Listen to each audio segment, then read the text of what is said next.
Au nom du Père et du Fils et du Saint-Esprit, Amen. Grande joie d'être là avec toi en ce lundi 14 novembre. Et nous commençons bien la semaine avec la Lectio Divina et je t'invite vraiment à la faire connaître, partager, faire des groupes de Lectio Divina, faire la Lectio Divina avec ta famille, de partager dans tous les groupes WhatsApp, partout.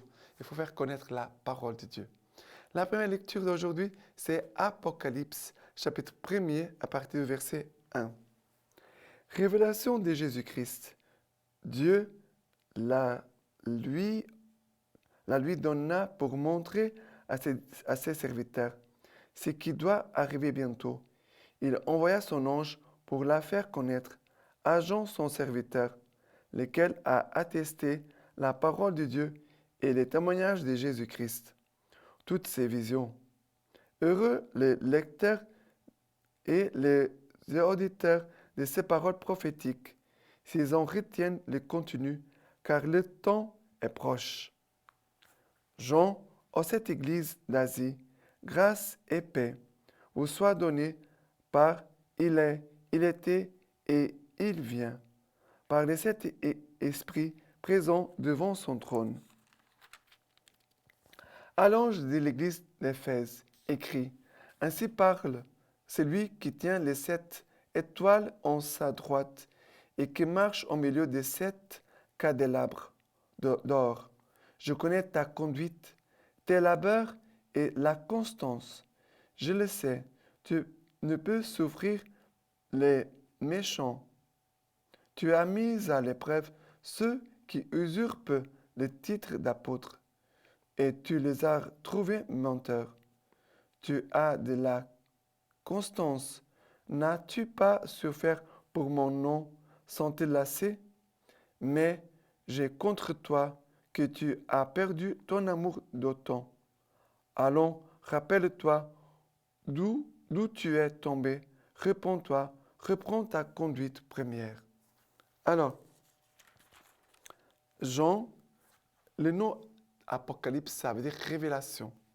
C'est la première parole du livre de l'Apocalypse, c'est révélation. Ça veut dire Apocalypse. Jésus, à travers Jean, veut nous dire que le Seigneur veut vraiment renouveler nos cœurs. Parce que si nous voyons bien, ici, Jean écrit à cette église d'Asie. Ça veut dire que c'était les églises connues de l'époque et où Jean aussi avait évangélisé. Et qu'est-ce qui se passe? Il souhaite grâce et paix vous soient données par celui qui est, il était et il vient. Ça veut dire le Seigneur qui est toujours présent. Le Seigneur n'abandonne pas son Église. Il est, il était et il vient. Ça veut dire le Seigneur est toujours avec nous. Jean veut nous rassurer de la présence du Seigneur qui nous donne grâce et paix. Mais aussi, Jean veut nous dire que nous avons abandonné notre amour premier. Reviens, il dit, voilà, tu as fait de bonnes choses, mais qu'est-ce qui se passe? Tu as souffert pour mon nom, mais tu as eu de la constance. Et maintenant, il dit, mais j'ai contre toi que tu as perdu ton amour d'autant. Ça veut dire l'amour premier. Reviens au premier amour. Reviens à la ferveur. Reviens à la radicalité dans la suite du Christ. C'est cela que le Seigneur est en train de nous inviter aujourd'hui. Et pour cela, il dit, réponds-toi, reprends ta conduite première. Maintenant, les psaumes d'aujourd'hui, c'est le psaume premier à partir du verset 1. Heureux l'homme qui ne suit pas les conseils des impies, ni dans la voie des pécheurs ne s'arrête, ni au siège des railleurs ne s'assied, mais se plaît dans la loi du Seigneur, mais murmure sa loi jour et nuit. Il est comme un arbre planté près des ruisseaux, qui donne son fruit en la saison, et jamais son feuillage ne sèche. Tout ce qu'il fait réussit. Pour les impies, rien de tel. Car le Seigneur connaît la voie des justes, mais la voie des impies se perd. Alors, le Seigneur ici parle, Il est comme un arbre planté près des ruisseaux, qui donne son fruit en la saison, et jamais son feuillage ne sèche. Tout ce qu'il fait réussit. Le Seigneur veut nous donner cette constance, cet amour, comme l'arbre planté près du ruisseau. Ça veut dire que nous sommes enracinés dans la parole du Seigneur, nous sommes enracinés dans la présence du Seigneur, dans la foi, dans la charité. Et cela produit de bons fruits en nous. Le Seigneur renouvelle sa grâce en nous. Et pour cela, nous pouvons porter toujours des fruits chaque jour, chaque mois. Ça veut dire que l'action de l'Esprit Saint en nous ne s'arrête jamais. Nous devons porter des fruits, les fruits de l'Esprit, dont nous parle Saint Paul, Galates 5, 5. Nous pouvons trouver les fruits de l'Esprit dans le chapitre 5 de Galates. Et maintenant, l'évangile d'aujourd'hui, c'est Luc chapitre 18, à partir du verset 35. Or il advint, comme il approchait de Jéricho, qu'un aveugle était assis au bord du chemin et mendiait. Entendant une foule parler, marcher, il s'en enquérait de ce que cela pouvait être.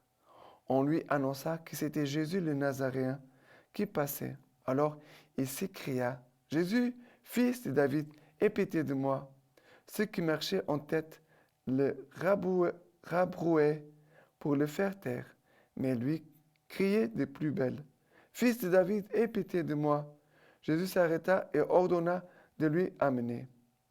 Quand il fut près, il lui demanda, « Que veux-tu que je fasse pour toi? » « Seigneur, dit-il, que je recouvre la vue. » Jésus lui dit, « Recouvre la vue.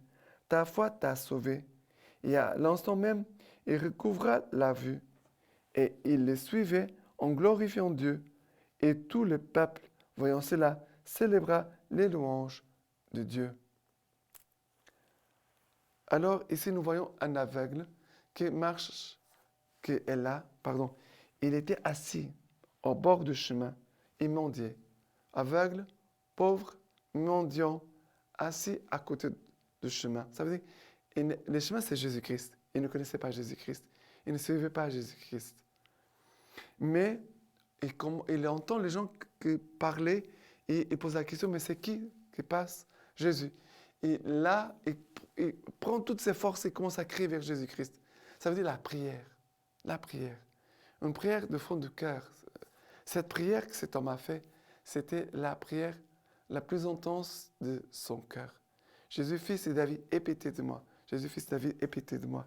Il crie, jusqu'au moment que Jésus va répondre. Il va l'appeler. Et cet homme va s'approcher de Jésus. Jésus va lui poser la question, « Que veux-tu que je fasse pour toi? Que veux-tu que je fasse pour toi? Seigneur, que je recouvre la vue. Seigneur, donne-nous la vision. Nous sommes des aveugles, nous tous. Nous avons besoin d'avoir la vision de la foi, la vision de ton Esprit Saint. Nous avons besoin vraiment de te contempler, de percevoir, de comprendre vraiment ce que tu veux pour nous aujourd'hui. Donne-nous, Seigneur, la lumière. Arrache-nous de nos ténèbres, de nos aveuglements, de notre orgueil, de nos péchés, que nous aveugles et que nous puissions voir clair. Ta présence, Seigneur, mais aussi ce que tu attends de nous aujourd'hui. Et après, il dit qu'il va suivre Jésus, il va glorifier Dieu en marchant maintenant sur le chemin. Et s'était écarté du chemin, revient maintenant au chemin, au bon chemin. Et la lecture patristique d'aujourd'hui, c'est de Saint Fulgence qui nous dit ceci.